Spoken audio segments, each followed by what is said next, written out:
এই গরমে এক গ্লাস ঠান্ডা ঠান্ডা শরবত হলে কিন্তু একদম জমে যায়, তাই না? এক গ্লাস শরবত আপনার সারাদিনের ক্লান্তি দূর করবে, আপনার কলিজা ঠান্ডা রাখবে। আর সেটা যদি হয় ভাইরাল শরবত, তাহলে তো কোনো কথাই নেই।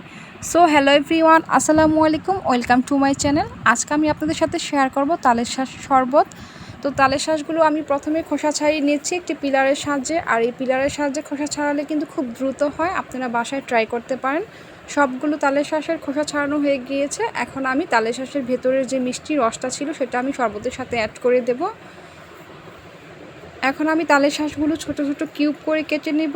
আর তালের শাঁসের সেই মিষ্টি রসগুলো অ্যাড করলে শরবতের টেস্টটা খুব দারুণ আসবে। আর তালের শাঁসটা কিন্তু আপনারা অবশ্যই কচি নেওয়ার চেষ্টা করবেন, তাহলে কিন্তু শরবতের টেস্টটা খুব ভালো আসবে আর খেতেও কিন্তু খুব দারুণ টেস্টি হবে। তালের শাঁসগুলো ছোটো করে কিউব করে কেটে নিচ্ছি। আর এটা কিন্তু মুখে পড়লে দারুণ টেস্ট লাগে, খেতেও কিন্তু খুব ভালো লাগে। সবগুলো তালের শাঁস আমি ছোটো ছোটো করে কিউব করে কেটে নিয়েছি, দেখতে পাচ্ছেন কত সুন্দর লাগছে, কাঁচের টুকরোর মতো। এখন আমি দিয়ে দেব ঠান্ডা মিনারেল ওয়াটার। এখন দিয়ে দিচ্ছি পরিমাণ মতো চিনি।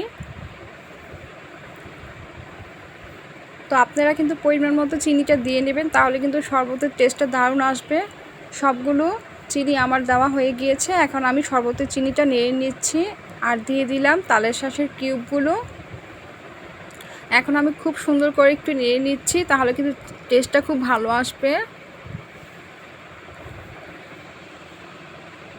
তো আপনারা চাইলে এর মধ্যে একটু লেবু অ্যাড করে নিতে পারেন, তাহলে কিন্তু টেস্টটা ভালো আসবে। আর দিতে না চাইলে সেটাও স্কিপ করতে পারেন, এমনিতে খুব টেস্টি এই তালের শাঁসের শরবতটা। তো আপনারা চাইলে দু একটু করে বরফ দিয়ে নিতে পারেন। আমার এই তালের শাঁসের শরবত রেসিপিটা ভালো লাগলে প্লিজ পাশে থাকবেন, বাসায় ট্রাই করবেন। আজকে এই পর্যন্তই, আল্লাহ হাফেজ।